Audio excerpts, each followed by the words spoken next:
this is an iHeart podcast. Guaranteed human.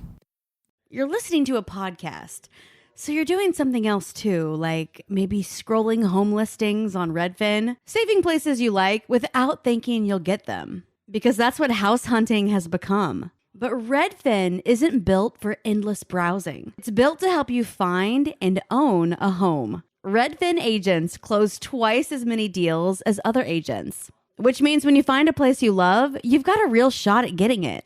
Redfin helps turn saved listings into real addresses. Get started at redfin.com. Own the dream.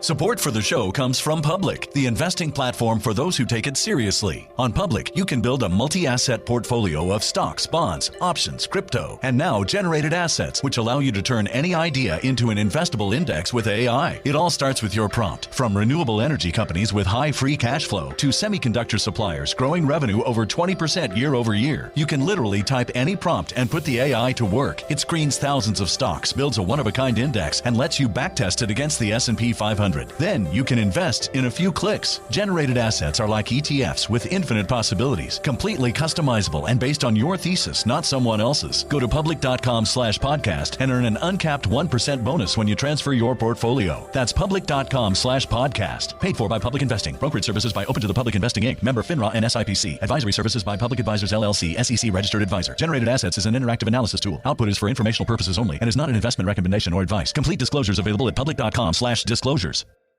Tired of spills and stains on your sofa? Wash away your worries with Anabay. Anabay is the only machine washable sofa inside and out, where designer quality meets budget-friendly prices. That's right, sofas start at just $699. Enjoy a no-risk experience with pet-friendly, stain-resistant, and changeable slip covers made with performance fabric. Experience cloud-like comfort with high-resilience foam that's hypoallergenic and never needs fluffing. The sturdy steel frame ensures longevity, and the modular pieces can be rearranged anytime. Shop WashableSofas.com for up to 60% off site-wide, backed by a 30-day satisfaction guarantee. If you're not absolutely in love, send it back for a full refund. No return shipping or restocking fees. Every penny back. Upgrade now at WashableSofas.com. Offers are subject to change, and certain restrictions may apply. Cool Zone Media. Hey everyone, Robert Evans here, and before we get to the episode, obviously a lot of people in Gaza need a lot of different help, but we've been connected to the Al-Ghazawi family by a friend of ours who's doing aid work there right now. They are trying to get 14 members of their family out of Gaza before, things get any worse for them, and they're raising money to do so on GoFundMe. If you Google Help Al-Ghazawi Family Escape Gaza GoFundMe, you can find it. Al-Ghazawi is spelled ALGHAZZAWI. Yeah, we're trying to help them, get to a safer place. So please consider donating if you can.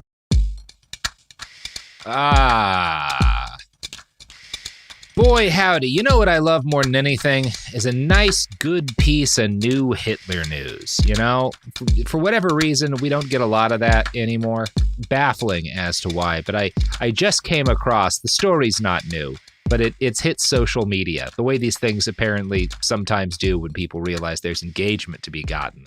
And the title of this New York Post article, Joe Kasabian, our guest, host of the Lions Led by Doggies podcast, co-host, and Sophie, my producer, the headline of this article is Adolf Hitler's last living relative convicted of pedophilia. Wow. Now, and we get a picture of like a man who looks to be in his 60s with like a bald head that's entirely a tattoo. All right. Very yellow teeth. And look, folks, no one would love it more than me if there was some new Hitler gossip that made the family look bad. There's no reason to believe this article. Some fresh Hitlerisms. The first line of the article is a man claiming to be Adolf Hitler's last living relative has been convicted of pedophilia. And This guy is a creep, and his last name is apparently Hitler. But there's other Hitlers. He has other living relatives, right? Like this guy, even if this guy is related to Hitler, which I have not done the work to confirm, he's not the last Hitler. I mean, sorry. I wish he was. What he's got to do, you know, when you're convicted or charged with pedophilia, you got to take some of the heat off. Like, man, when anybody Googles my name, they're just going to go with pedophilia. Pedophilia. How can I possibly beat that as a headline? I know, I'm a Hitler. He is the one guy who could mitigate being convicted of pedophilia with like, okay, this is bad, but compared to my Uncle Hitler. Well, it's like, you know, like it always reminds me that, you know, Willie Hitler, Hitler's nephew, retired to upstate New York after serving in the U.S. Navy in World War II, and then died and kept the sea. He changed his last name to, I think it was Stuart Huston or something like that. You would want to. You know, if you're not a Hitler. Yeah. And one of his neighbors said, you know, like, because all of it, once it came out who he was, like the local news is interviewing all of his neighbors. And one of my favorite lines I think I've ever read in any local news piece is his neighbor's like, you know what? Now that you mention it, he did kind of look like Hitler. He did kind of have a Hitler vibe to him. Yeah. He was kind of Hitlery.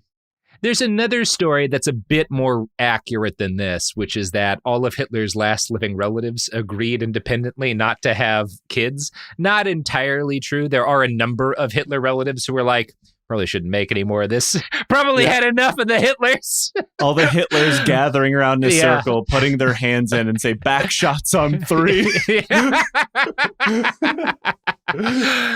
It is, you know, I do actually kind of feel like maybe it's worse to be like, as a Hitler, I'm not going to have any kids, because you're kind of leaning into his weird attitudes about genetics. Because Hitler wasn't Hitler because of his genes. He was Hitler because of his Hitler. That reminds me of, so I can actually talk about this now because they never made me sign an NDA, but the History Channel interviewed me to possibly host a show about Hitler a couple months ago. Oh, and man. I wanted the job so goddamn much. Yeah, of course. And for some reason, it involved me rappelling down rock walls and stuff. I'm not entirely sure why. But how else could you really report on Hitler? It's specifically Hitler's DNA. Like, I didn't give a single flying fuck because the topic is so stupid. But I'm like, you're telling me I get to be on the History Channel, rappel down rock walls, and spout dumb shit about Hitler's DNA. Just sign me. This is like, if you told 8-year-old me I had to get to do this, I'd be fucking ecstatic. Yeah. Wow, that was a long descent. Speaking of long descents, let's talk about the last 10 years of Hitler's life.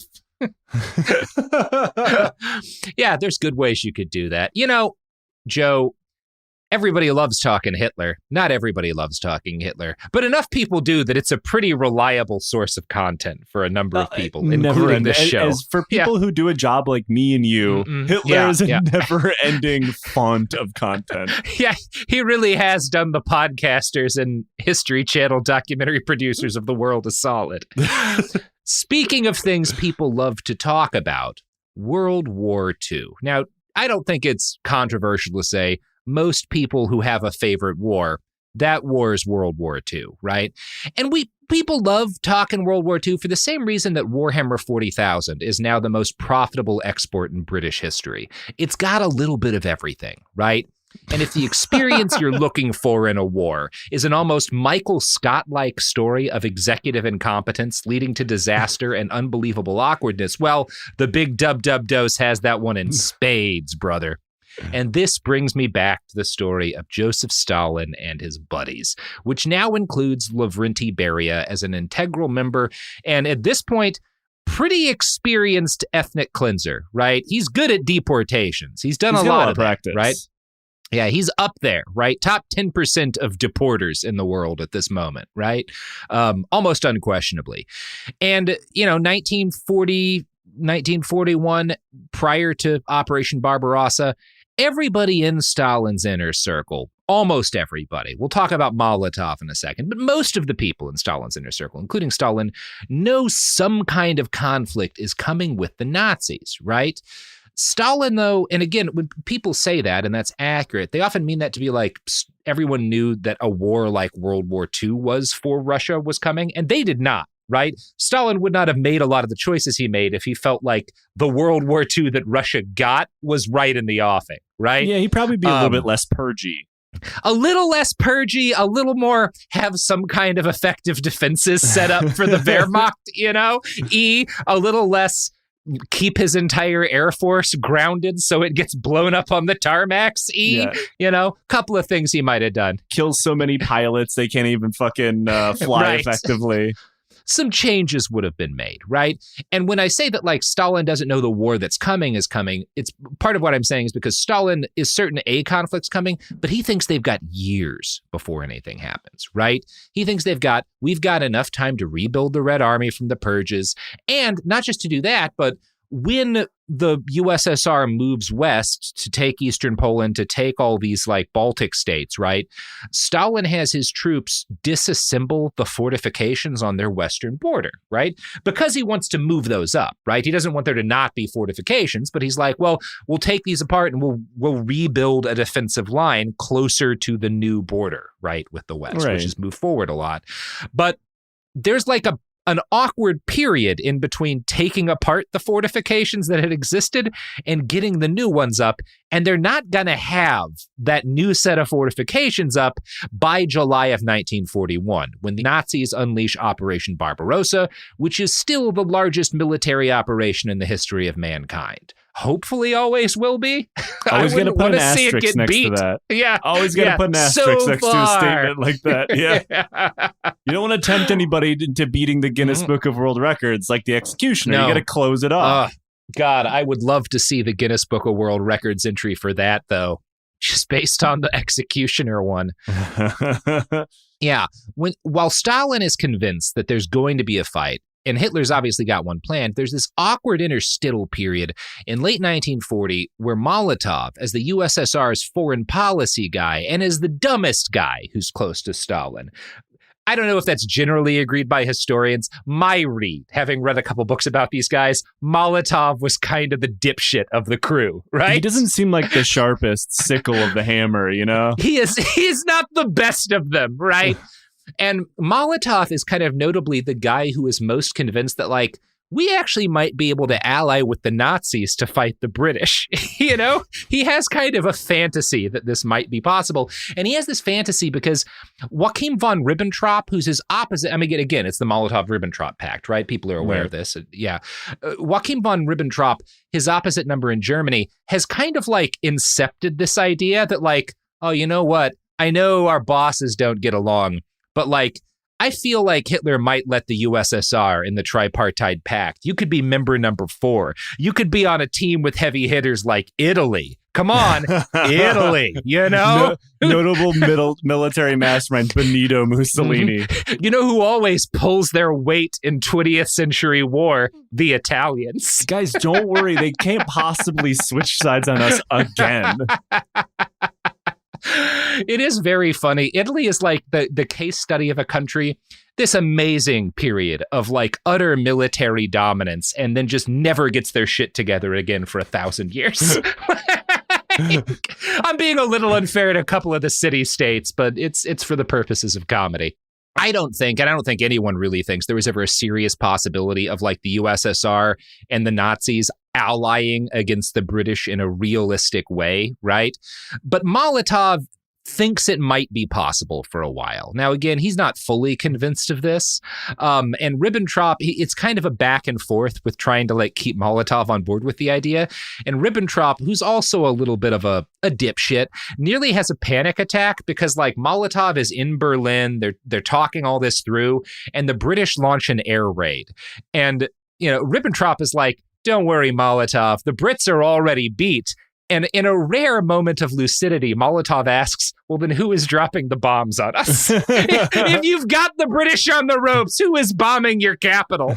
Which, to be fair to Molotov, that's not a bad question in the moment to ask. Yeah. That'll buff out. It's fine. Yeah, that'll buff out of Berlin. The last gasp of a dying empire, carpet bombing the capital. I just bought another house. Happen in war. Right. Your capital's going to get a little completely destroyed in a way that very few cities in history have ever been destroyed.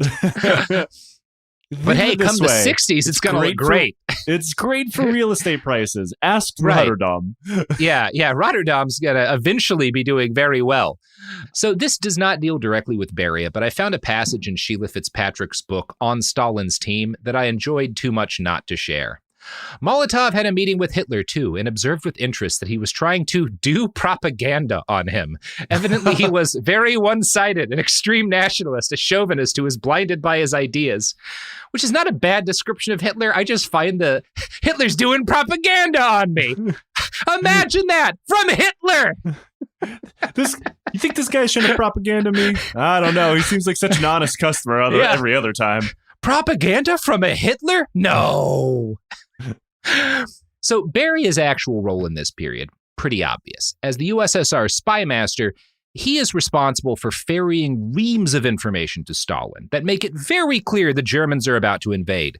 There's a lot of data on this, right? They had no good and Beria, not to his credit, because of what he's about to do is not handle this the best way he can.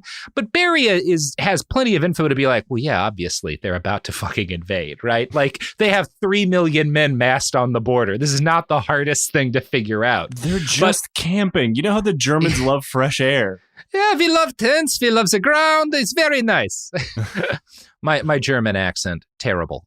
Anyway, so this is a dangerous position to be in because Stalin has already made up his mind that the Germans are not going to invade, right? Yet, So Beria, you can't just go to Stalin and be like, you're wrong. They're obviously about to invade, because telling Stalin he's wrong is a great way to wind up not alive anymore, So Beria's got to thread the needle of he has to warn Stalin, because when they do invade, you don't want Stalin to be like, where was the fucking evidence of this, right? Why didn't you tell me they're invading?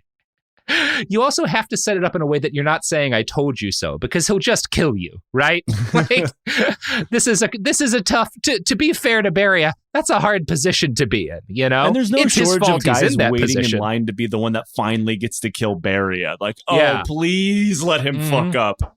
Yeah, they've got like a tontine going. Now, in a memo written just days before the invasion, Beria laid out a huge number of warning signs that one was imminent, before concluding with forced cheer that since Stalin had figured out nothing was going to happen, it was all probably fine. It is kind of a masterclass in ass covering. But part of protecting his own ass was that Beria had to attack the military officers who were trying to warn Stalin, and the intelligence officers who were trying to provide warnings, right?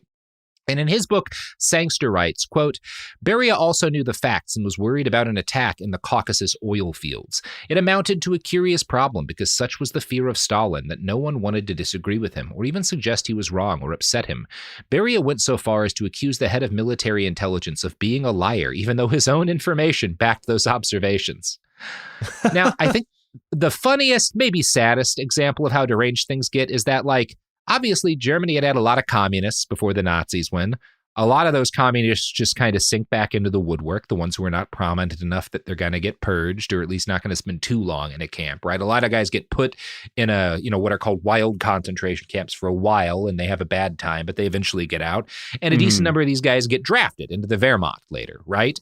And some of these, a significant number, I think, of these guys in the lead up to Operation Barbarossa are like, well, I don't want to invade Russia. I am still a communist. And they sneak across the border to try and warn the Russians, right? To try to warn Comrade Stalin, like, hey, guys, the fascists are coming, right? I'm assuming these warnings are taken immediately seriously and nothing bad happens to these loyal German communists. They are treated as spies. That's what you get for trying to stop Operation Barbarossa.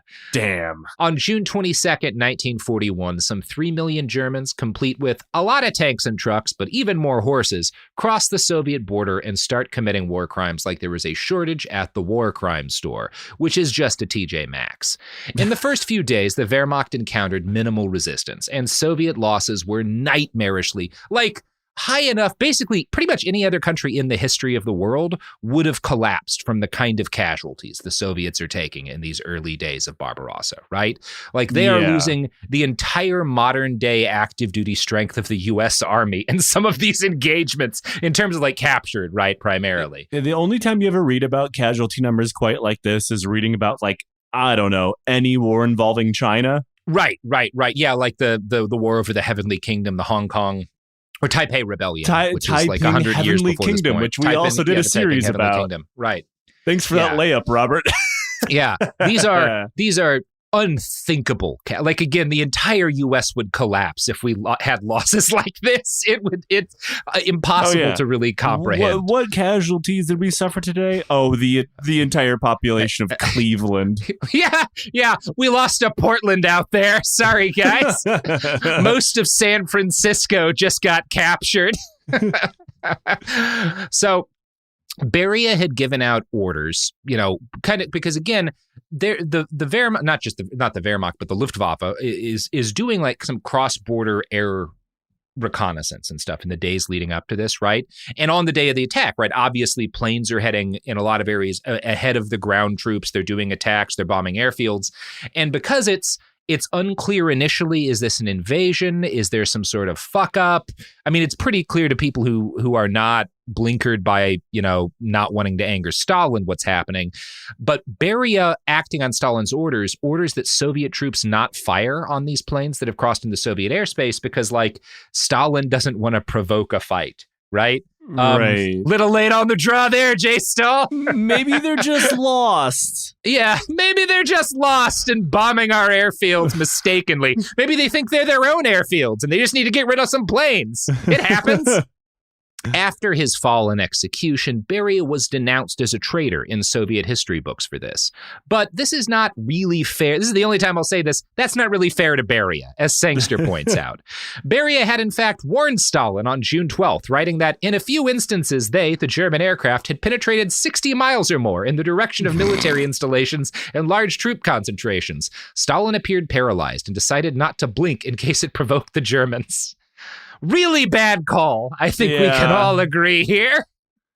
Don't worry. Look, I understand that they're bombing us. Maybe it's some misunderstanding that only exists in the warped brain of pre-stroke Stalin. Yeah. Maybe pre-stroke Stalin. We don't know when that first one hit, right? He may have been throwing a blood clot at this point. Yeah, he may have been popping a couple of clots. So, you know what they say about J. Stahl? Really clotty. Really clotty fella. Now, depending on who you ask, after the invasion, like in the immediate aftermath of the invasion, Stalin either has this panic attack or just a mental collapse, or he executes a complex face-saving plan based on Russian history. And the truth is probably kind of all of the above, right? We do know that he is panicked, and not hard to see why. If 3 million Germans invaded me, I would probably be a little worried, right? I mean, normally you have to pay for that kind of treatment. No, I had 3 invade me at a hostel once, and it was a real problem until I found out they had Mali. Then things got a lot better. But it was rough for a little while, let me tell you. Now, we know Stalin was furious, for once at himself, right? He has this line where he's like, we, including himself in this, like, foolishly squandered Lenin's great inheritance, right? There's like this moment where he's like, he can't deny, like, oh, this is a real fuck up on my part. This could have gone a lot better. Guys, I kind of dropped the ball on this one. You know what? I fucked up a bit here. And he immediately flees the Kremlin for his country house, where he locks himself away from the rest of the government for, I think, like a week. And you have to presume he gets the kind of drunk that no one else has ever gotten, right? This is probably a unique level of fucked up. Like, this is a I just walked into a drunk. German invasion. Yeah. It's the Dr. Manhattan floating on the moon's surface level of enlightened drunk. Yeah. Now, the people who will say, like, he was also kind of he was in his reaction to the invasion directly sort of signposting some stuff from Russian history, will point out that, like, Ivan the Terrible, who was the ruler of Russia from like 1547 to 1584, had fucked up in a pretty huge and obvious public way himself. And when he did, in the wake of it, he like fled to hide alone so that his nobles could come and find him and beg him to come back, right? And this is sort of like, he felt like there was this need for him to be like, I made a mistake, and them to say, we still want you to run things, right? I'm not enough of an expert on like why that was necessary, but people will argue that by sort of fleeing to his dacha like this, Stalin was doing the same thing. And I don't see why that wouldn't be part of his calculus, right? It makes more sense in a man like Stalin to have like a complete emotional breakdown. Sure. He's not really a man that felt emotions. Right. And I don't see why it can't be both. Why he can't be like, I'm really fucked up and maybe this is the end for me, but also maybe my best chance is to like do this thing that there's already kind of like a precedent for in our history, right? A little bit from column A, a little bit from column B. A little bit from column B. A lot right? from a bottle of vodka. A lot from vodka. Now, you know, in Ivan the Terrible's case, the nobles are, I'm guessing they were his boyars. I think that's the term, for it. In Stalin's case, the nobles that have to come and like ask him to retake the reins of power are his circle of buddies. And this is going to include our boy Beria. And so they all show up at the dacha. And Beria, before they show up at the dacha to go pick Stalin up off of his sick puddle in the floor, Beria's like, we should form a new organization, the State Defense Committee, to organize the war effort. And what'll really make Stalin, what'll really pick him up, like perk him up, is if we make him the head of this thing before we come and get him, right? Come on, because, buddy, again, you can be in charge. Come on, buddy. One thing you got to give him, not every bastard is the best at something I've ever heard of. He might be the best ass kisser I've ever heard of, Well, I think he really has that down. He's tongue deep in that motherfucker. He is, you're right. He is past the colon. he is he's like Gene Simmons up in there. He is feasting like he's at a golden corral of ass. Yeah, which is just a golden corral. So Beria and everybody else, they all travel to Stalin's dacha to assure him, hey, buddy, we still love you, right? We still want you to be our czar, effectively, right? And Beria's like, and look, man, we made this whole new committee. You're in charge of it. Don't you want to come back and maybe we all do a World War II together? And Stalin, he kind of like looks down at the floor and then he looks up at his buds and like the music, the heartwarming music starts to play. And he's like, yeah, let's do a World War II. And then everybody hugs, I was 3 days from retirement. I do kind of want a World War II Stalin's Inner Circle movie, but starring the main two characters from the Lethal Weapon franchise. God. Yeah. I mean, to be fair, Mel Gibson is anti-Semitic enough to play Joseph Stalin. Hey, honestly, he could be either of them, right? Yeah. Yeah. So the reality is that everybody gets back to work, in relatively short order, but not in a way that is initially effective or efficient. Again, these guys have a lot of skills, right? They're not bad at everything that they do. Beria is the stuff we've talked about him doing in terms of organizing these deportations and mass executions. They're bad things to do, but he does them competently. None of them really know how to wage the largest war in the history of human experience, right? Which, to be fair, is quite a task. Yeah, you got to pick up the ropes as you go along, right? We can't all be George S. Patton, the reincarnation of Hannibal. Oh, what a beautiful maniac. We'll talk about him one of these days. He's got an episode or two What coming. A bastard he was. Mm-hmm. Real bastard. Right about the M1 Garand, but wrong about everything else. True.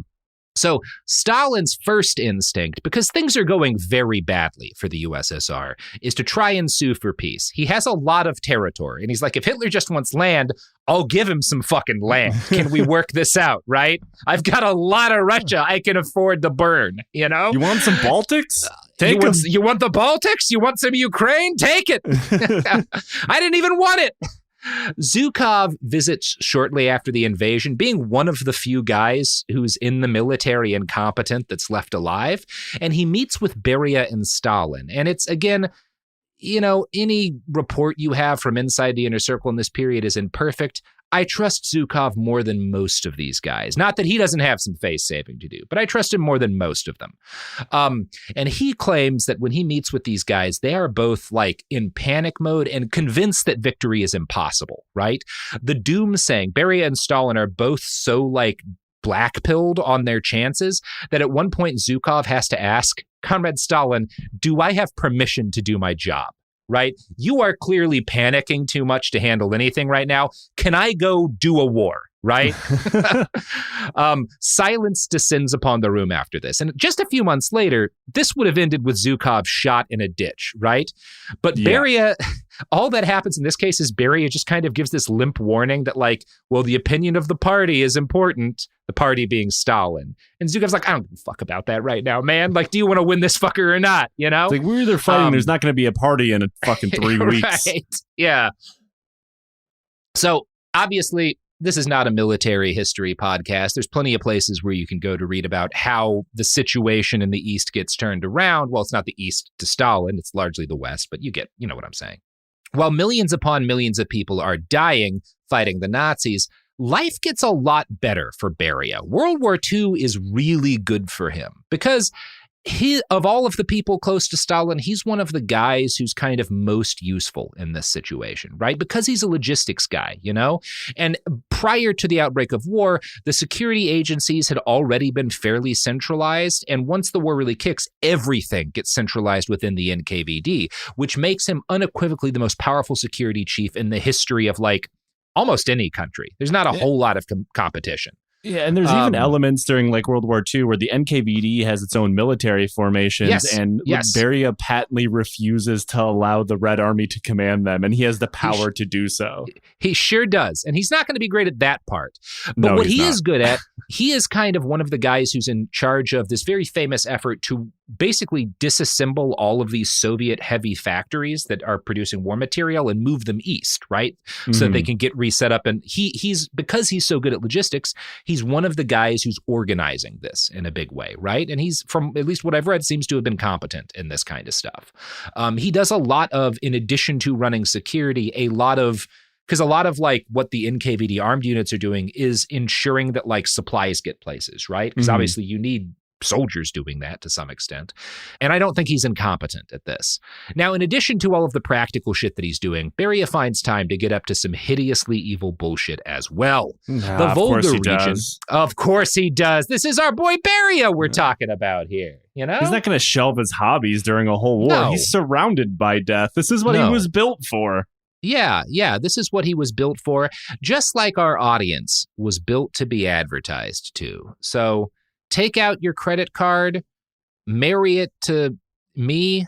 I'll buy some stuff for you, or for me, for somebody. Purchasable in Beria coin. Yeah, Beria coin, our new cryptocurrency.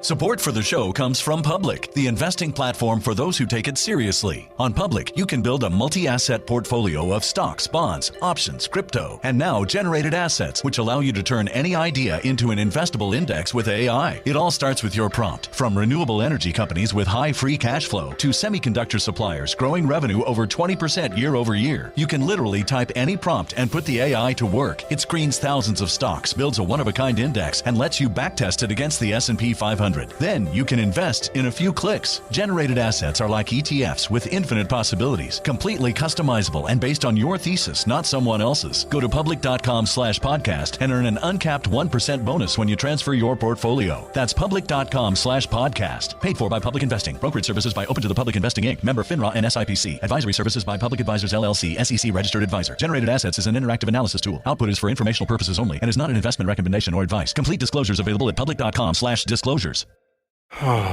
Sink into affordable luxury. Anabe is the only machine washable sofa inside and out. With stain-resistant slip covers and a cloud-like frame duvet, everything goes right in the wash. Plus, the modular design lets you change the look of your space anytime. Visit WashableSofas.com to upgrade your home. Shop up to 60% off site-wide, with sofas starting at just $699 and a 30-day money-back guarantee. Shop now at WashableSofas.com. Offers are subject to change, and certain restrictions may apply.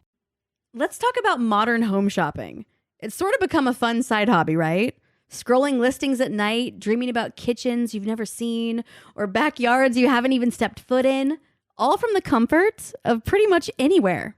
Redfin knows a lot of people like you want to own, but are stuck in this browsing mode loop. That's where Redfin flips the script. With listings that update within minutes and tours you can book right from the Redfin app, you can see your dream home the moment it appears. Now, liking a listing is easy, but actually landing it, that's where Redfin comes in. Redfin has over 2,200 agents with local expertise. And Redfin agents close twice as many deals as other agents. That means they want to help you win, not just window shop. Redfin is built to help you go from just looking to wait, this could actually be home. So become the newest neighbor on the block. Visit redfin.com to start finding and start owning. That's redfin.com. We're back, and my Beria coin is now worth, I don't know, 7 Nagant revolvers, or almost $35. So that's pretty great. I feel like the instructions are unclear in Beria coin. For people who don't know, you can actually use 3 slurp juices on your Beria coin. Yeah, and that's how you get a Malenkov? I don't know. Maybe. I'm not sure how this would work. I'm not really sure how we want to play this. Now, in addition to all of the practical shit that's doing, again, so the Volga region includes a semi-autonomous kind of German republic. It's called semi-autonomous, right?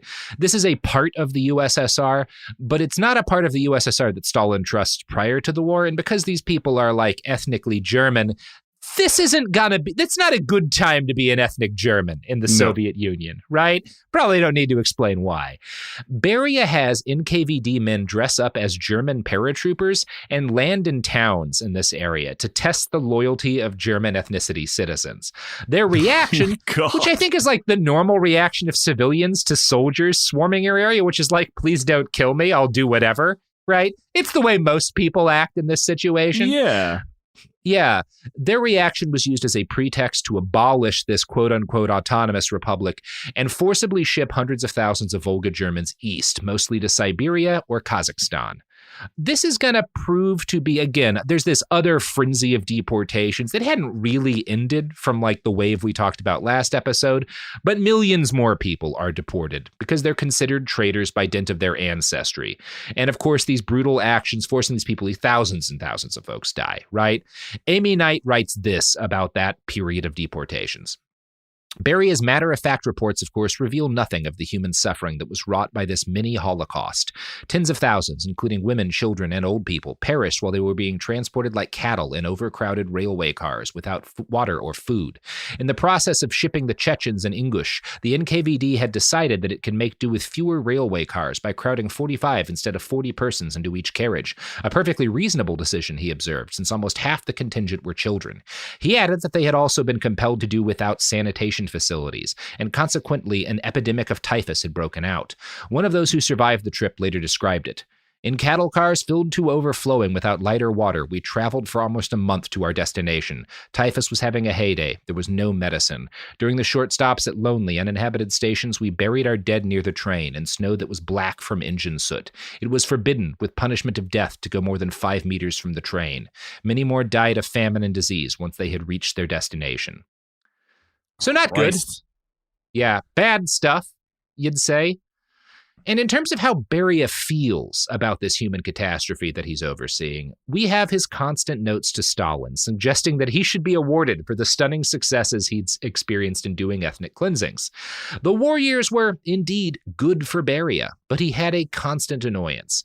By necessity, the military was given a great deal of independence and latitude because you kind of need them, right? You can't fuck with them the same way when they're actually the only thing stopping the Nazis. I can't even purge officers anymore. Right. That is Beria's attitude, right? Because guys like Zhukov are increasingly allowed to make major calls and even question Stalin's judgment and Beria's judgment, and that's going to piss off both Beria and Stalin.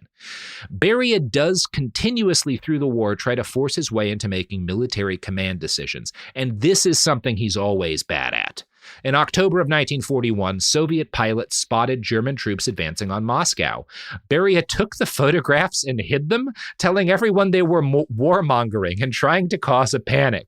Sangster notes that time and time again, Beria tried to threaten his way into giving orders to the military, and the military has to go to Stalin to be like, can you fucking get this guy in pocket? Like, you know how bad things are right now? It's October of 41. Look, Joe, can you point this guy towards another minority that needs to be sent to Kazakhstan so he'll leave us alone for another 2 weeks? Have him do another crime against humanity. We've got some shit to handle here. Now, one of Beria's more ridiculous blunders came during the height of the fighting, when every rifle was needed, and Beria sought to equip a bunch of his troops, these NKVD soldiers guarding rear areas far from the fighting, with the very best weaponry, right? Because the Soviets are starting to produce what are legitimately going to be some of the best guns of the war, right? Some of these like first automatic rifles and stuff that are kind of in wide circulation. And they don't initially have a lot of these, and they're kind of all needed. But Beria wants the shiny toys for his guys, even though like well, some dude who's actually going to be shooting a bunch of Germans should probably have these guns before your guys, right? Yeah. Who are like guarding a train station, maybe. And when Voronov, who's a top general, informs Stalin of this, Beria whispers to Voronov, "Just you wait, we'll fix your guts." Oh, Such a piece of shit. That sounds like it could be simultaneously a threat or the worst pickup line I've ever heard. Right. Yeah. Now, Beria reserves a special hatred for Georgy Zhukov because Zhukov, reasonably good at being a general, right? There's, again, like anyone who's in this position, a number of valid criticisms of his command choices here, but he's not an idiot, you know? He's certainly one of the top two that the Soviet Union produces between him and Bagramian. Right. And he's in the same, I would compare him in some ways to a guy like Grant, where there's times where you can say like he's just throwing men into a meat grinder, but also like, well, I don't know, that was probably unavoidable to some extent. Yeah. We can argue how much less it could have been, but he's in a tough situation. I wouldn't have wanted his job.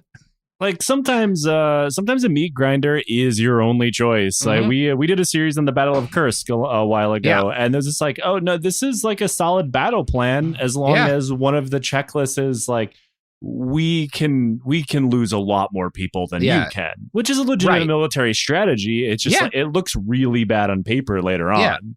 Yeah, it's ugly, but it's World War II, right? Like Zhukov is, and because of this, Zhukov is even after the war.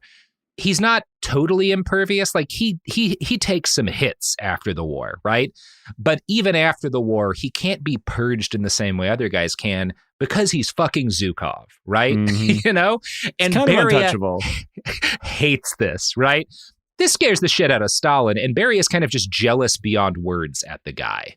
In May of 1945, as things are winding down and the Red Army enters Berlin, it becomes clear that the time of greatest threat was well past, right? Stalin can get back to tightening his grip on power, and these military guys have a little bit less clout because we're not really at risk of losing anymore, right? Yeah. So Beria starts to kind of try to push to get back to murdering anyone competent, to posing a threat to whatever bullshit he wants to pull.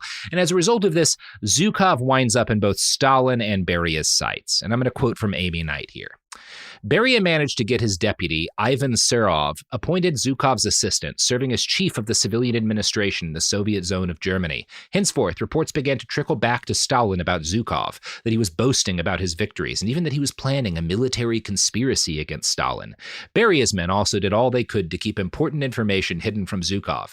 It turns out, for example, that he was not told that Hitler's body had been found. He did not know that autopsies were carried out and an investigation launched to confirm the identity, as well as the cause of death. Which is like wild considering what Zhukov's job is at this time, that you're not letting him know that you've autopsied Hitler. All of this culminates in J. Stahl denouncing our boy Zhukov near the end of 45 during a meeting at the Kremlin. Zhukov, notably, is not at that meeting, but he is eventually summoned to stand before the War Council and made to answer for his crimes. It is sometimes suggested that Stalin wanted to have him executed, and he kind of floats this to the other military leaders of the USSR, and they're like, what the fuck are you talking about, man? Zhukov? You want to kill Zhukov now? That's not going to work out. There's no and way. It says a lot about his position that Stalin has to back off on this, right? Some of this might just be the fact that, like, Eisenhower and Zhukov are legitimately buddies. One of my favorite cute facts of the war is that, like, they get along so well that, like, Zhukov gets shipped Coca-Cola, I think, for the rest of his life that's made just for him. If I remember correctly, he also Eisenhower also gives Zhukov like a fishing kit that he uses. A tackle box. Yeah, uses for the rest of his life. It's, if I'm not mistaken, the tackle box that Eisenhower gives him is by his bedside when he dies, which suggests like it's not really hard, just because like Eisenhower and Zhukov are like the only two guys that can understand being in that position. Yeah, they're like, gonna get along great. Yeah, I'm not surprised they had some things in common. So during the war, Beria also makes clever use of the Gulag system that he had helped to build, or at least helped to expand, in order to further Soviet war aims in a way that furthered his career. And this is possible because prior to the outbreak of hostilities, a lot of people who had been arrested and taken into custody were scientists, engineers, and physicists. And Beria, again, not a dumb man, knows that he doesn't want to kill these people because you can get officers who are okay, or at least train them up. You can replace political men. You can't really replace genius scientists and physicists easily, right? Yeah. So he keeps a lot of these guys in pocket. He has like special prisons for them that are certainly a lot safer than the other prisons. And when the war really gets running, he gets these guys working, designing new weapon systems and stuff for the Soviet Union. And that's one of the things that gives Beria a lot of clout in this period, is he has a lot of these guys who had been kind of, out of favor prior to the war. And he's able to get them working. A lot of these guys get their sentences commuted, right, because they're so necessary.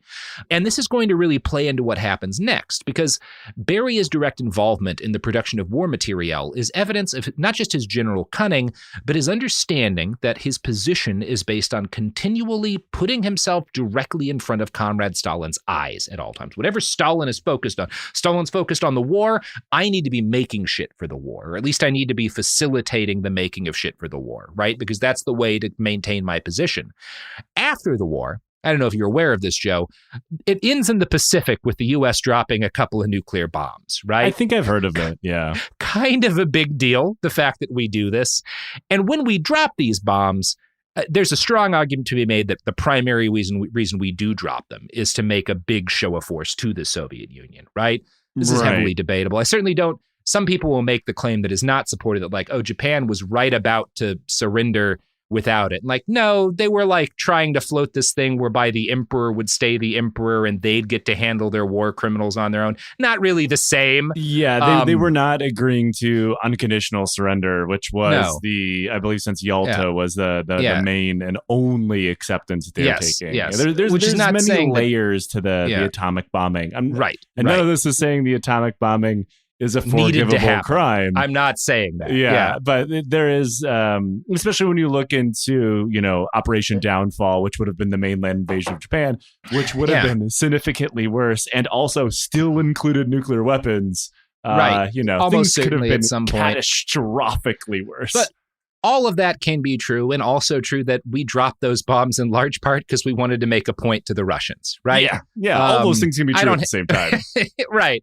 And what becomes clear to the Stalin and to everybody who's has any level of intellect at this point is that once the U.S. has dropped nukes, the Soviet Union's going to need nukes of their own, right? Very Not quickly hard to see how they get to that. And look, like the whole lesson of the 21st century is never give up your nukes if the USA's pissed at you, right? Or if Russia's pissed at you, to be fair. Nukes are generally like a solid bulletproof vest to have as a nation. Yeah. If you have them, keep the fuckers, right? Yeah. I don't love that that's the lesson of the 21st century, but it's hard to argue with. And that's why I personally never gave up my nuclear weapons. I keep one in my invaded. desk. Yeah. I just keep one on me at all times. I like to strap it to my bicycle when I go cycling. People give me a wide berth. It's part of my everyday carry. Yeah. Nuke, flashlight, just the basics. Seatbelt cutter. Joe, if you were tasked with the job of developing a nuclear arsenal for your country, neighborhood, or household, what's your first step going to be? Oh, to spy on the people who already have one. Well, yeah, that is actually exactly what happens, right? And that's why Stalin is going to eventually appoint Beria to handle this job, right? And it's not hard. Again, it makes a lot of sense. Beria is not just a talented organizer. He's proved he's good at kind of the materiel game, and that's a part of figuring out how to make a nuke. He's also pretty good at building a team to accomplish a goal. And he's also pretty good at massacring those teams, when they need to be massacred. Beria is also the spy master, and a lot of the Soviet bomb ambitions are going to be, shall we say, floated by their ability to infiltrate the nuclear weapons programs of the United States and the United Kingdom, right? Right. So Beria is actually appointed to head up the Soviet atom bomb project on August 7th, 1945, the day after the U.S. bombs Hiroshima, and he creates a new department at the NKVD, Department S, which is going to host the agency's nuclear research efforts. This is not the beginning of Soviet efforts towards developing a bomb, of course. The Soviet Union does not lack for skilled scientists, and as early as 1940, Soviet physicist A.I. Kurchatov had given a report to the Academy of Sciences about how a theoretical nuclear weapon might work. work. Petr Kapitsa, who is, I think, probably the most famous Soviet physicist of the era, had brought the matter up again in 1941. And the main reason the USSR falls so far behind the US on this research is they get invaded, right? That throws a little bit of a wrench in things. That'll slow you down. We might not have been able to do the things that we were doing if we were like fighting the Nazis and the Sandias, you know? Probably would have been a little harder to establish that facility. Oppenheimer would have been a different movie. As much nudity, but differently shot, you know? Still would watch it. Still would watch it. So to help make up for this gap that's caused by the fact that they're fighting this war, Beria, spy master for the USSR, starts collecting and disseminating nuclear secrets from the British, US, and German nuclear programs. This is something he's doing all throughout World War II, right? Now, one of his best spies is a guy named Klaus Fuchs, who missed his true calling in joining the adult film industry and thus was forced to study mathematics and physics. At age 19, he joined the German Communist Party, which was difficult because he happened to turn 19 in 1930, a notably bad time to be a German communist. Great timing, buddy. Yeah, really, really bad timing on turning 19, Fuchs, whatever. So when the Nazis take over a few years later, Fuchs deports himself over to England, and he gets a job as the research assistant to a professor of physics. He receives his PhD in 1937 in physics, and then he gets another PhD at the University of Edinburgh just for fun. He applies for British citizenship at this point, but is a little late on the draw, failing to beat the outbreak of war. He was interned in Quebec for a spell before one of his professors pulls strings to let him out, basically being like, we're trying to build nukes. The British atom bomb project, which is under the codename Tube Alloys, starts in around this time. And in May of 1941, he gets kind of brought out of internment to work on this project, right? So Fuchs's work got him, I'm basing this on the character from Beria. I assume it's pretty close to that. Yeah, I assume it's the same. They even look probably similar. It's fine. It's probably played by the same actor in my heart, at least. So Fuchs's work gets him British citizenship in late 1942. And it's one of those things where he's a great scientist. Man, what a reward. Becoming British. Oh. Yeah, like, congratulations. You're now a British citizen. Like, can I go to Canada still? Yeah, can I be Canadian, maybe? As soon as he gets this job, he starts working as a spy for the GRU, right? Or for, I think it's the KGB at this point. I forget. I always mix up my spy agencies. Again, they go through a bunch of them at this point, right?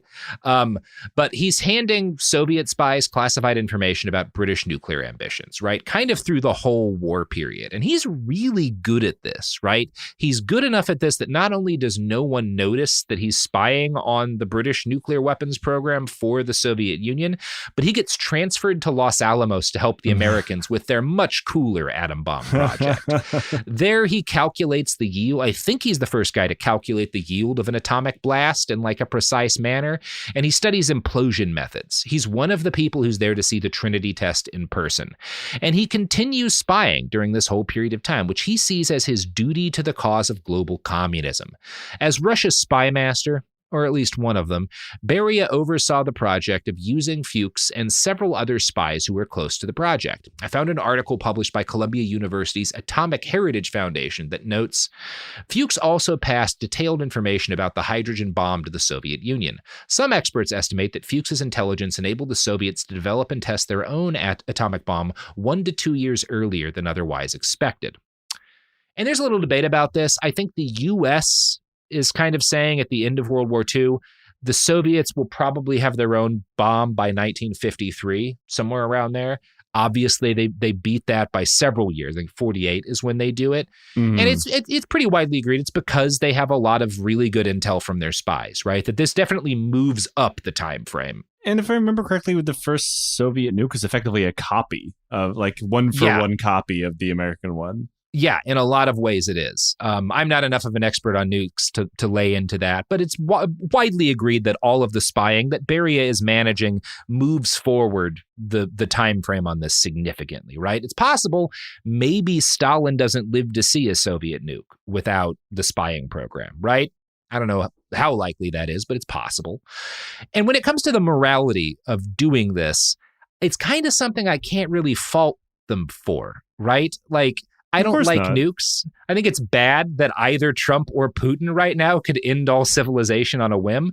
But I know the U.S. pretty well. And if I'm heading up a country that's already been invaded by us and realizes they're about to be the big enemy, I'm going to try to build my own nuke. You know, Yeah, of course. I would do the same thing. Who wouldn't, right? Yeah, I mean, like, Yeah. I think like geopolitics is inherently immoral. You can't bring Right. ethics and morals into geopolitics, and especially when Yeah. it comes to, once that box has been open and nukes exist, it's kind of a vacation of your moral obligation, I guess you could put it, to like defend your country if you don't try to get one. Yeah.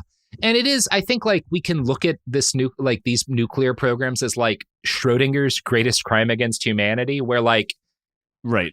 One could argue the fact that the US and the Soviet Union build so many of these things stops a more devastating war from occurring, but also at any moment today, they could end everybody's life. So we really don't know how this is going to shake out in the long run. It's one of the biggest motherfuckers of the ultimate defense against a nuclear bomb is another nuclear bomb. So like, you're kind of, you either allow yourself to become a plausible victim of said bombing, or build your own doomsday device and threaten not with like self-defense, but like, if you fuck with me, I will set the atmosphere on fire. If we have a big enough fight, everybody dies. Messy situation. Now, Beria did, or Stalin did, consider handing the job of nuke czar, which is a thing people will call Beria, and is a pretty cool job title. It's a sick name. That's my new ska band name. Yeah, nuke czar, right? He considers handing the job initially to the actual scientist Kapitska, but Stalin decides that someone that famous is a bad pick, so he picks a lab director named Kurchatov. In general, management of the program was initially Molotov's duty before Beria gets that job, but Molotov is bad at this because he's bad at a lot of things. Kurchatov had direct contact with Beria because Beria is sending him all this info on spies. And near the end of 44, Kurchatov starts pushing to get Beria the job. One of his colleagues later said, "Now, of course, everyone knows that he, Beria, was a bloody hangman. But at that time, Kurchatov turned to a member of the Politburo, a man with great authority who had influence over Stalin," right? This guy sucked, but he was maybe the best dude for the job. So that's who I wanted to have it, right? Now, Beria is not actually in the Politburo until 46, but you get the idea. These guys wanted to make a bomb, and they know that Beria is probably going to be competent at running the program. Amy Knight writes about how the project actually got underway. Much of the construction of building and installation was done by the NKVD, since 1946 MVD prisoners, as was the mining of uranium and radium. Prisoners were also used for atomic energy research, 50% of which was done in special NKVD centers called sharashi, such as those described in Solzhenitsyn's The First Circle, where highly trained specialists worked in captivity. The atom bomb project, ironically, shows a gentler side to Beria. It's perhaps closer to the kind of manager that he would have been if he'd been born later and gotten a corporate job, right? When he couldn't murder anyone who pissed him off. Right? Yeah, if he's just like a middle manager at like Sears. This is because he can't just kill these guys, right? They're world-class physicists, and there's not an innumerable number of those dudes, right? He Even can't Stalin run them can't through kill them. violence and threats. Right. And he doesn't want to torture them because that might make them not good at doing the job anymore, because torture is generally bad for you being a scientist. Kapitska is well aware of this, and he does not get along with Beria, complaining to Stalin that the man wasn't even a scientist and didn't understand physics. Beria retorted that Kapitska didn't understand people, and they may have both been kind of right in this. Regardless, Kapitska starts asking Stalin to remove him from the project. Stalin shows Beria this letter, and Beria invites Kapitsa to come over to his house for a talk. Knowing Beria, that usually means he's going to kill you, right? That's not a good letter. Yeah, that's not a good letter, but that's not at all what happens because he can't really get rid of this guy. And I'm going to quote from Knight's book here. Beria, who apparently wanted to make amends, then went himself to see Kapitsa, bringing with him a magnificent present, a double-barreled Tula rifle. He gives him a gun to try to get him to build a bomb. It's just such a different Beria than you get the rest of this story because he has to kind of turn the oil on a little bit. There's something even more evil about this because it tells you this whole time he didn't have to be the way that he was. No. He didn't have to be a violent psycho. He enjoyed it because he could, influence people to get to do what he wanted them to do by being, a middle management people person. And instead he's like, I'm going to beat them to death until their eyes pop out instead. Yeah. Yeah. There's a future where Beria just gives everybody gives tens of thousands of people guns instead of murdering them. Yeah. Lavrenti Beria, NRA chairman. Right. Yeah. If he just goes the NRA route on this. Speaking of the NRA, that's the only supporter of this podcast. Support for the show comes from Public, the investing platform for those who take it seriously. On Public, you can build a multi-asset portfolio of stocks, bonds, options, crypto, and now generated assets, which allow you to turn any idea into an investable index with AI. It all starts with your prompt. From renewable energy companies with high free cash flow to semiconductor suppliers growing revenue over 20% year over year, you can literally type any prompt and put the AI to work. It screens thousands of stocks, builds a one-of-a-kind index, and lets you backtest it against the S&P 500.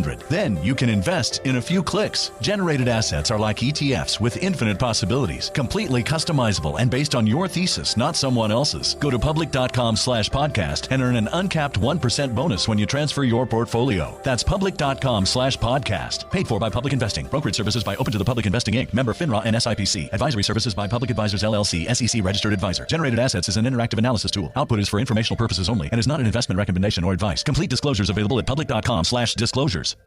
Tired of spills and stains on your sofa? Wash away your worries with Anabay. Anabay is the only designer sofa that's machine washable inside and out, starting at just $699. Plus, Anabay sofas are pet-friendly, stain-resistant, and feature changeable slip covers and modular pieces. Get up to 60% off site-wide with a 30-day money-back guarantee. Visit washablesofas.com to get yours now. That's washablesofas.com. Offers are subject to change and certain restrictions may apply. Let's talk about modern home shopping. It's sort of become a fun side hobby, right? Scrolling listings at night, dreaming about kitchens you've never seen, or backyards you haven't even stepped foot in, all from the comfort of pretty much anywhere. Redfin knows a lot of people like you want to own, but are stuck in this browsing mode loop. That's where Redfin flips the script. With listings that update within minutes and tours you can book right from the Redfin app, you can see your dream home the moment it appears. Now, liking a listing is easy, but actually landing it, that's where Redfin comes in. Redfin has over 2,200 agents with local expertise. And Redfin agents close twice as many deals as other agents. That means they want to help you win, not just window shop. Redfin is built to help you go from just looking to wait, this could actually be home. So become the newest neighbor on the block. Visit redfin.com to start finding and start owning. That's redfin.com. We're back. I'm feeling good. Having a happy day. Having a good time. Never want to stop at all. So, let's get back to it. Perhaps thanks to Fuchs's example, Beria did not trust the scientists that he and the whole USSR relied on to build their atom bomb. You know, he's the spy guy, not surprising why. His NKVD provided strict security, and while the best scientists may not have been murderable, they were open to other kinds of punishments, right? You get wildly different accounts of Beria as a manager, and I think based on the amount of coercion he had to employ for each person, one of Kurchatov's colleagues later claimed, Beria was a terrifying man, vile. We all knew this. Our very lives depended on him. But Russian physicist Yuli Karaton had a different take. Beria quickly hardened all work on the project with necessary scope and dynamism. This man, who personified evil in the country's modern history, possessed at the same time tremendous vigor and efficiency. It was impossible not to admit his intellect, willpower, and purposefulness. He was a first-class manager, able to bring every job to his conclusion.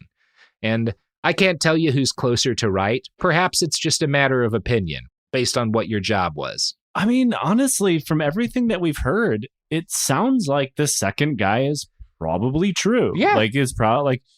He's an evil fucker, but like every single job he's been put in charge of, with the exception of weaseling his way into military operations, he's incredibly good at. He has impeccable attention to detail because he's a fucking insane person. Right. He's a huge asshole. But this works well. The Soviets get their bomb pretty fucking quick, you know? Beria also helps head up the recruitment of former Nazi scientists for atomic research, which is a thing that the Soviets do with almost as much gusto as the United States. Now, one thing I will give the Soviet Union initially is that, unlike in the US, their Nazi scientists are basically put in prison at first, and every activity is carefully monitored and their liberty is curtailed because they're Nazis, right? Right. Beria actually changes this because he goes to visit the factory basically where these guys are working, and he's like, well, you're not meeting any of your timetables. What's wrong? And they're like, well, we're in prison, and that's not very fun. And so he actually reforms the conditions for these German scientists and makes their lives a lot nicer. Yeah, memory serves me well. The Soviets actually took in more Nazi scientists. Yeah. Yeah. And Beria is responsible for them treating them a lot better, which from a managerial standpoint is a good idea. From a moral standpoint, not great. But again, that has Beria written all over it. Like he's the perfect Beria. Sears middle manager. Mm-hmm. Like we've kind of discussed. He's an incredibly efficient bastard.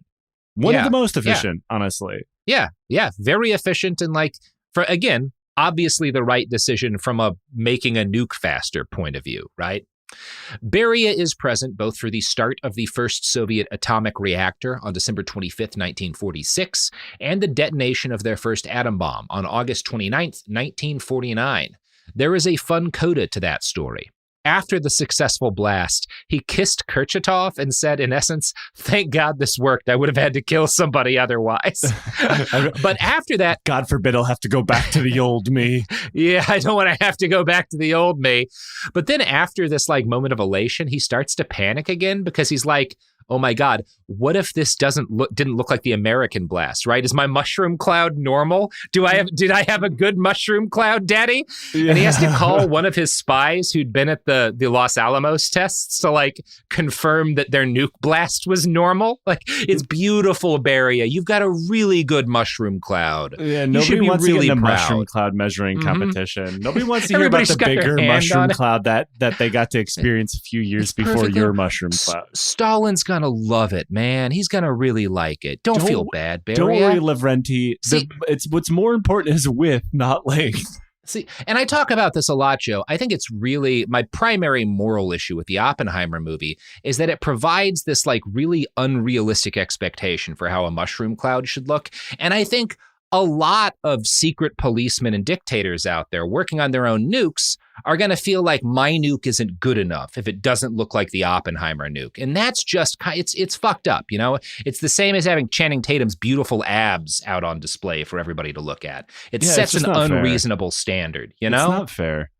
All nukes are beautiful. They're keeping all of us with, normal sized mushroom clouds, making us very self-conscious about the horrific devastation that our mushroom cloud can produce. I want to know what movie you're thinking of with Channing Tatum. That's what I want to know. Magic Mike, of course. Every movie Magic with Channing Mike, Tatum in it. I know. Yeah. I just wanted to make sure that your reference was in fact from 10 years ago, like it usually is. I just want to say, because I know Kim Jong-un listens to this podcast a lot, your nukes are valid. Your world-ending hell weapons are beautiful, and I see you, Kim Jong-un. Robert, I just want him to know. I just want him to know that. And I feel the same to the British, whatever fucking shit they call a nuke, right? It's good enough, guys. It's good just enough. A smoke cloud and beans come oozing out. It's a fucking chip buddy sandwich. Yeah. They call those Smack butter and potato chip sandwiches. Yeah, they've got one of those loaded onto a sub. Why not? Right? At the point at which they use them, it doesn't matter. So anyway, Beria eventually gets convinced that his nuke is good enough. And he calls Stalin. This is the chief moment of it. He's so excited to get to tell his boss, we've got a nuke now. And all Stalin says is, I've heard, and then hangs up. Such a Stalin move. He can't praise him too much. No, absolutely. You got to be really careful in this moment, right? And Beria gets furious and he threatens the operator on the phone line and he's like, you have put a spoke in my wheel, traitor. I'll grind you to a pulp. It's like, my name is Steve. You name the telephone operator that's sitting right next to you. Like, if you have any complaints. So This was possibly, the fact that Stalin responds this way, evidence of his growing dissatisfaction and distrust in Beria, right? Which is heightened by the fact that in these post-war years, Stalin is deteriorating rapidly. He had always been paranoid. World War II ages him. Not hard to see why, right? And in fact, a famous neurologist, Stalin had been having issues for a while. In 1927, a famous Russian neurologist had diagnosed him with paranoia, and Stalin had had the man poisoned. In 1937, another one of his doctors had written of Classic. Stalin, he was headstrong, consistent, and had extraordinary willpower and nerves of iron, excellent memory. He suffered mainly from two pathological states, megalomania and a persecution complex. Stalin had this guy shot. So, and there's also most of the best doctors in the Soviet Union got taken out during the doctor's plot. Right. Well, that's coming up here. But even before that, Stalin is having guys purged from saying like, hey, man, maybe take some CBD, homie, like chill out a little bit. After like the sixth or seventh doctor to get whacked for like giving Stalin a diagnosis, you're the eighth doctor that has to go in like, nah, dude is jacked, yoked, dick down to his knees. He is the pinnacle of Russian manliness. Is that a 12-pack? My God, I've never seen so many abs. I've never seen a man have abs on his legs before. And you know what? Even though he's not Russian, he's Georgian. He is the pinnacle of Russian manliness. Nothing wrong. Absolutely. Your knees are actually additional abs. It's remarkable. I've never seen anything like it. I've never seen a dick do a push-up before. It was incredible. So there's probably not much that medically could have been done about the fact that Stalin is increasingly unhinged, and it starts to have, especially in the kind of this late period, a series of strokes that are steadily degrading his capacity to function. We don't know precisely what's going on, right? We can intuit, some from the actual medical reports we have and just some from his symptoms, that this is like he's stroking out and he is gradually losing his ability to like function as a result of that. And I found a paper on Stalin's last years for the European Journal of Neurology, which summarizes the boss's state in the late 40s and early 50s quite well. Quote, after the war, Stalin's natural suspiciousness and fears reached new heights. He admitted to Marshal Georgy Zhukov, the commander-in-chief of the Soviet armies, to living in fear of his own shadow. Silence terrified him. At a Politburo dinner, he noticed Andrei Zhdanov sitting silently. Stalin exploded. Look at him! Sitting there like Christ, as if nothing was of concern to him. Zhdanov paled with fear. Stalin also complained about Vladislav Gomulka, secretary of the Polish Communist Party. He sits there all the time, looking into my eyes as though we were reaching for something. And why does he bring a notepad and pencil with him? Why does he write down every word I say?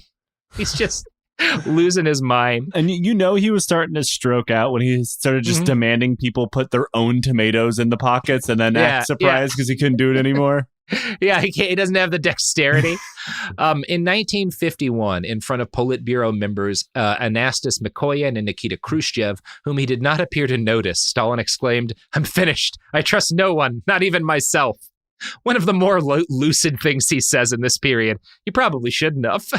The last person on earth I would trust if I was Joseph Stalin was also Joseph Stalin. Look, he wasn't wrong all the time. Yeah. So Stalin had demoted Beria, making him resign his post running the NKVD in 1946. But this was not really a big deal. Beria had retained most of his influence, at least for a while. He's still running this critical bomb project. And it's actually kind of a reasonable thing to do objectively. Building a nuke is a big job. Both of these, you might not do them as well, right? Yeah. We probably need someone else to handle that kind of stuff. I made sure when Cool Zone started its nuclear weapons program, I made sure that we took other stuff off of Daniel's plate, just because I want him to get that bomb ready for us. It's the only way we're going to win against the pod save guys. What, Sophie? We've tried peace with them. It's simply not an option anymore. I mean, this is also why I have attached listening devices to all of your animals, so I could then steal your nuclear weapons for my podcast. That's right. You're really... And soon we'll have mutually assured destruction, which is going to take us both to a new level in podcasting. It's the only thing that we could possibly do. Yeah, it's the logical next step. They should have accepted our offer for peace. I feel like we were really fair. Yeah, we were really fair. All we wanted was to deport them to the east. Yeah. I bought a plot of land in Kazakhstan New for you, York Robert. City, where they all live anyway. I could do Kazakhstan, you know? So international observers at the time kind of noted that, like, this could have, being taken out of directly leading the NKVD, actually might have worked out for Beria in the long term. There was a way in which this could have been a real win for him because, like, it's dangerous being the secret police head. Stalin is going to die. And when he does, if you're running the secret police, historically, there's a good chance you're going to get purged, right? Because we've already covered this wave a few times, right? It's not you the have place so to many be, purges, yeah. you purge the purger, right? This might have, and it kind of almost does, put Beria in a natural position to be Stalin's successor, which seems to be what Beria wanted, right? But the fact that he is kind of obviously positioned as one of the potential successors also puts him in the crosshairs of an increasingly irrational and paranoid Joseph Stalin. Now, as you talked about a little earlier, Stalin doesn't like his doctors, right? And Beria, he's having Beria arrest growing numbers of them in this period of time. And as he's convinced, this is also married to Stalin's anti-Semitism, which gets really unhinged in the 50s, in the early 50s, right? Like, he is kind of going off the rails. Some people will say he might have done his version of the Holocaust had he stayed alive long enough. That's really unprovable in any way, shape, or form. But it's not impossible, right? Knowing the guy, he certainly is part of why he's having a lot of these doctors arrested and even killed is because they're Jewish and he doesn't trust them, right? Of course. That's why Mel Gibson's been training his whole life for this role.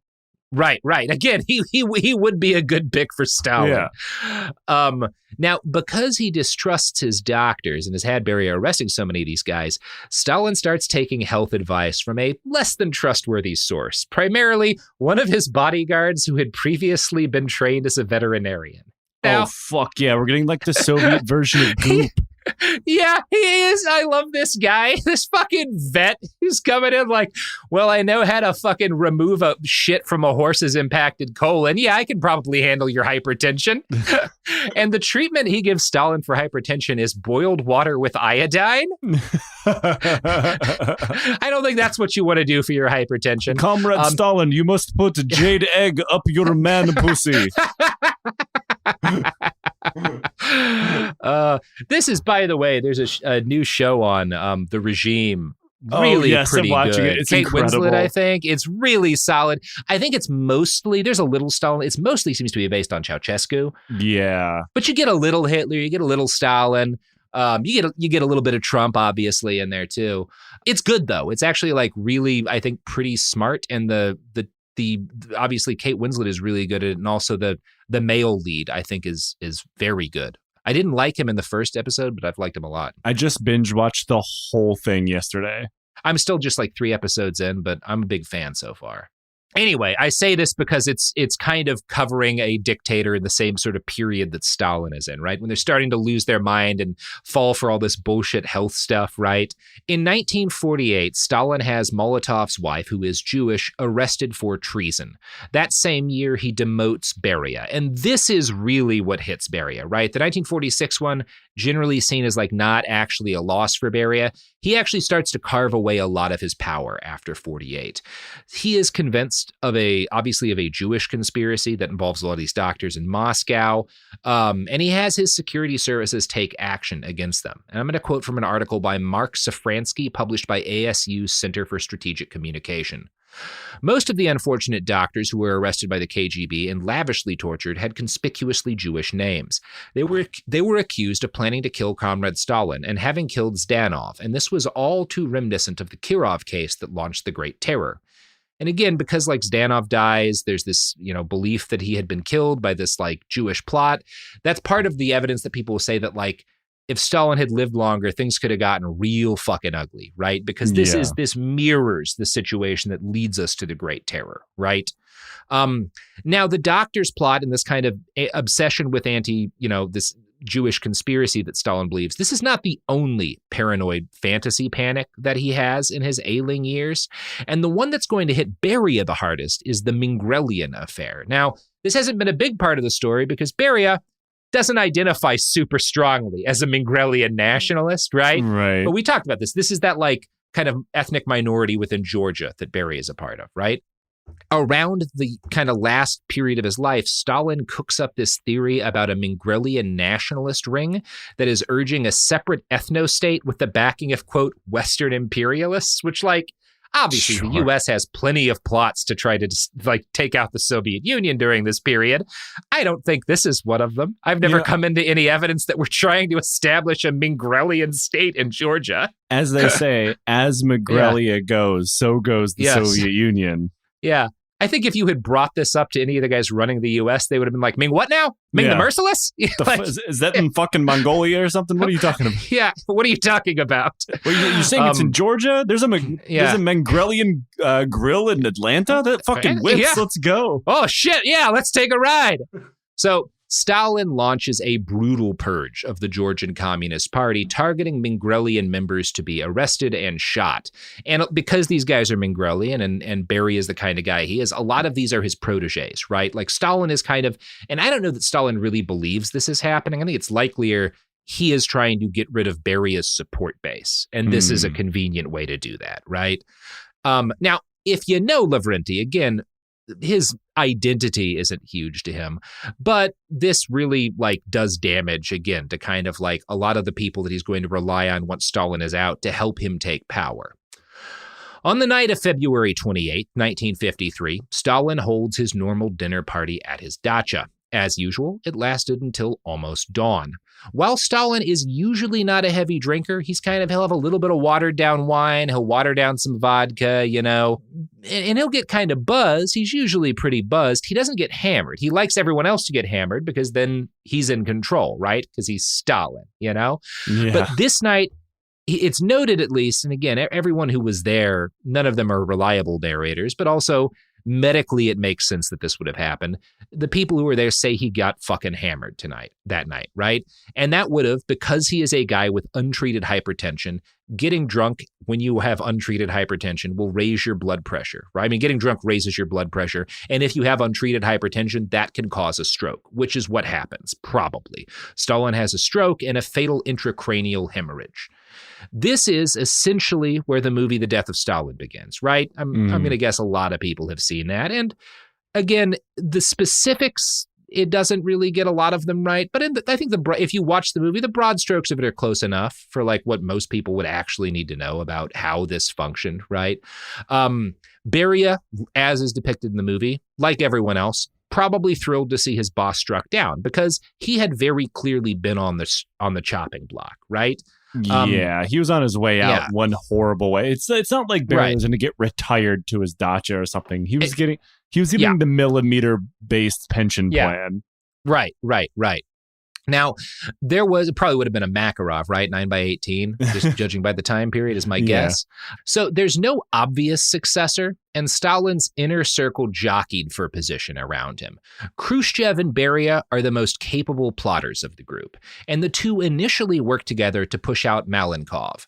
But then Khrushchev turns around and allies with Malenkov against Beria, right? We don't need to rehash the whole thing, but there's this kind of interregnum period of a few months after Stalin's death, right? The movie condenses it to a much shorter period of time, but there's a bit of space there, right? And these are busy months, right? Beria's first thing he's going to do is carry out this series of mass releases from prison, right? Of all these guys he had locked up, right? And he pushes a slurry of reforms as well. Sheila Fitzpatrick actually credits him primarily with the early reforms that follow Stalin's death, writing, "Within 6 weeks, as head of the security police, he had released the Jewish doctors, investigated Mikol's death, and informed the team of Stalin's involvement, forbidden the use of torture and interrogations, transferred much of the MVD's, that's the NKVD's, industrial empire to civilian ministries, and set in motion the release of more than 1 million prisoners from the gulags." I mean, this has to be just saving face at the last minute, right? Well, yes. This is not. None of these guys, all of these guys, anyone who has lived in Stalin's inner circle this long, you don't do things for reasons other than survival, right? Of course not. You know, you wouldn't have lived that long if you were that kind of fella, you know? So again, I don't credit this with him doing it out of the goodness of his heart, but it does show like where his mind is of like what I need to do to position myself, which is I need to be the guy who's pushing all of these reforms as fast and hard as I possibly can. Now, He also cleans house at the MVD, which is, again, the successor to, it's the NKVD. And he replaces these guys who had been kind of put in to erode his power base with some of his own people who were still remaining, right? Khrushchev and the other Inner Circle members know Beria is dangerous, and they've known him long enough that he is not the guy they want holding their lives in his hands. I think their fear, if he takes over, I imagine that they all know that they're getting the millimeter pension as well. Right. That's their assumption, is that like he's going to do another great purge once he's in power, and we're all fucked if we don't. He kind of has no choice. Right? They know too much about him. Right. And it is interesting. We'll talk about this a little bit at the end, but let me get through the rest of this first. So the plot to unseat Beria is delayed for a bit by a rebellion in East Germany that they have to crack down on. But once that calms down after June 1953, plans continue anew.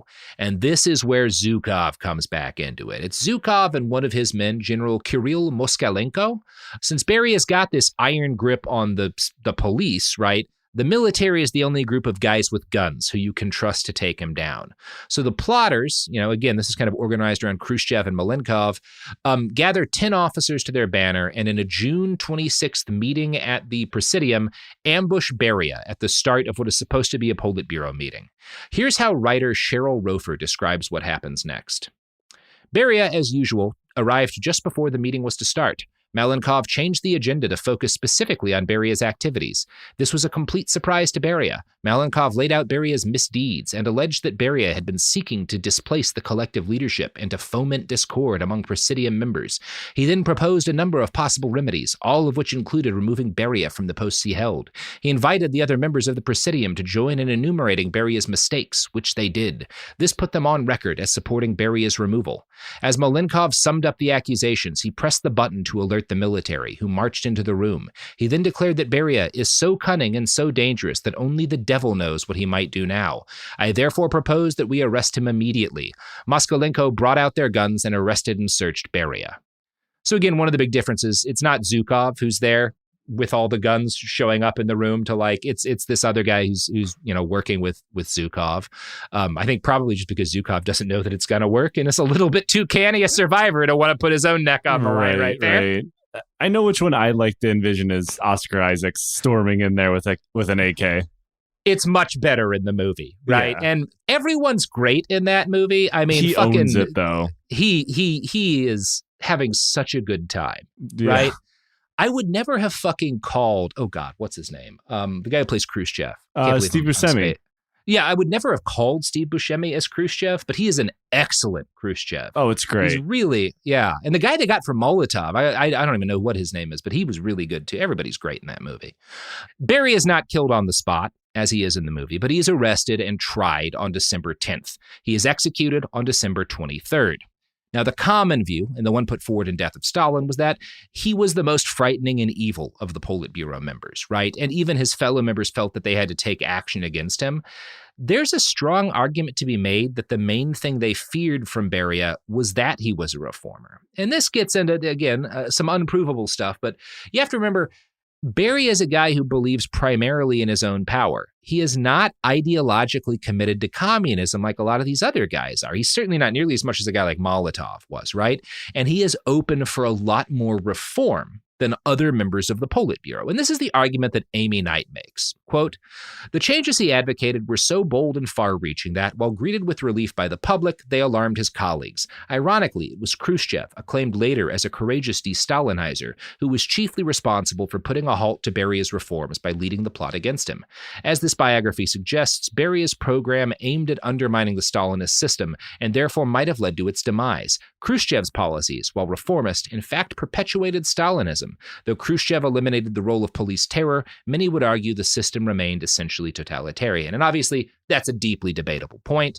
I'm not a historian, but I just wanted to note that there is, that is an argument people will make.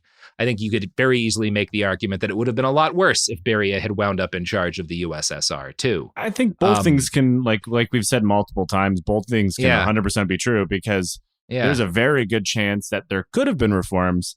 But I think as great as that chance was, the chance was much greater that you would have experienced some form of great purge first. Right. I think that's a solid point. Now, one thing that I will kind of note here that is interesting is that after they get rid of Beria, there's more purging among the Politburo, right? Khrushchev is going to do his version of cleaning house, but they stop killing each other, right?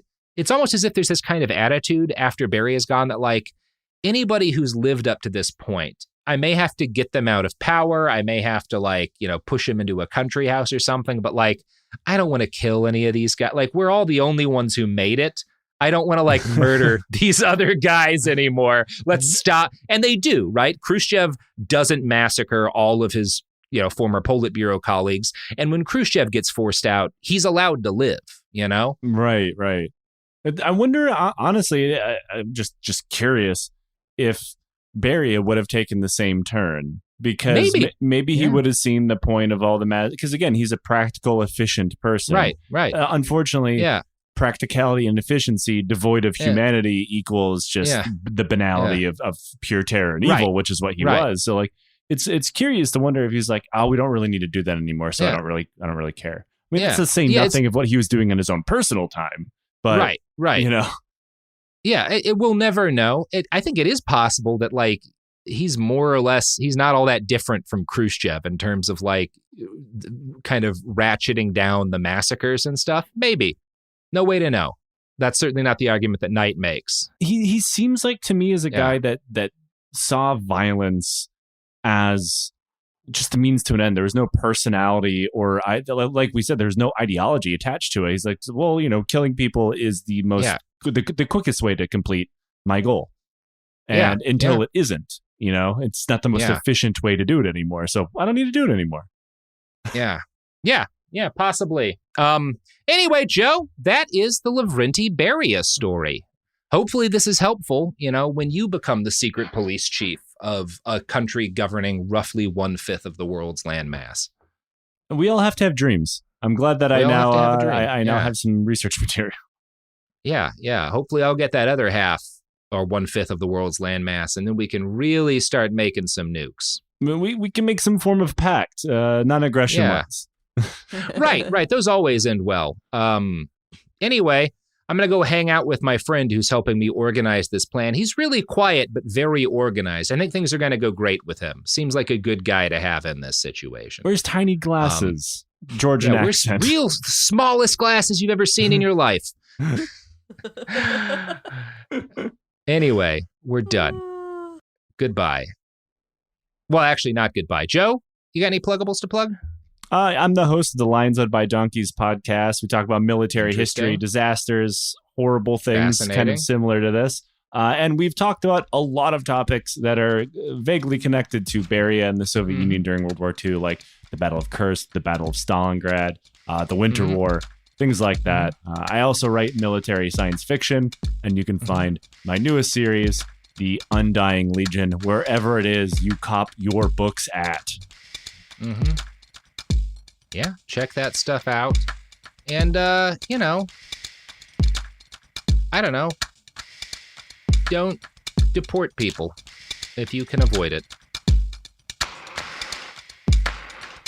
Behind the Bastards is a production of Cool Zone Media. For more from Cool Zone Media, visit our website, coolzonemedia.com, or check us out on the iHeartRadio app, Apple Podcasts, or wherever you get your podcasts.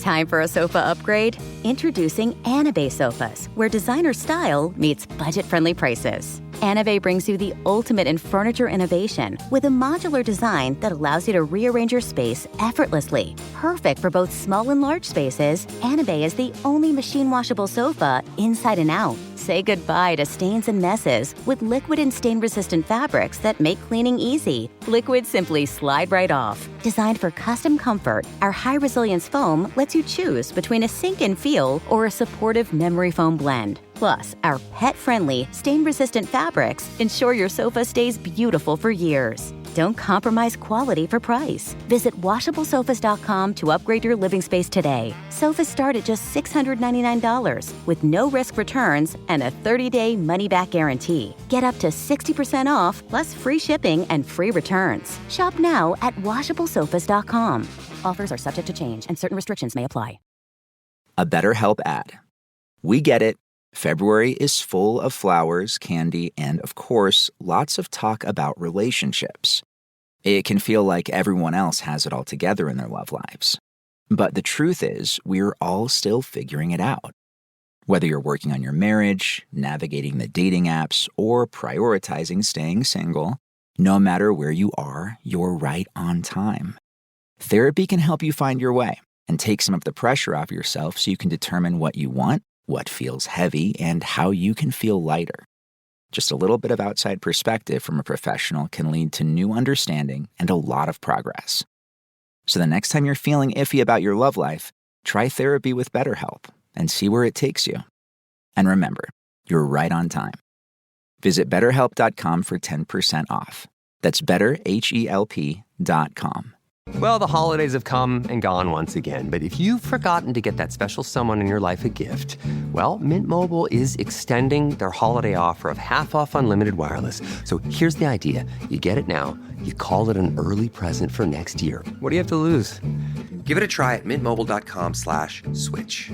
Limited time 50% off regular price for new customers. Upfront payment required. $45 for 3 months, $90 for 6 months, or $180 for 12-month plan. Taxes and fees extra. Speeds may slow after 50 gigabytes per month when network is busy. See terms. This is an iHeart podcast. Guaranteed Human.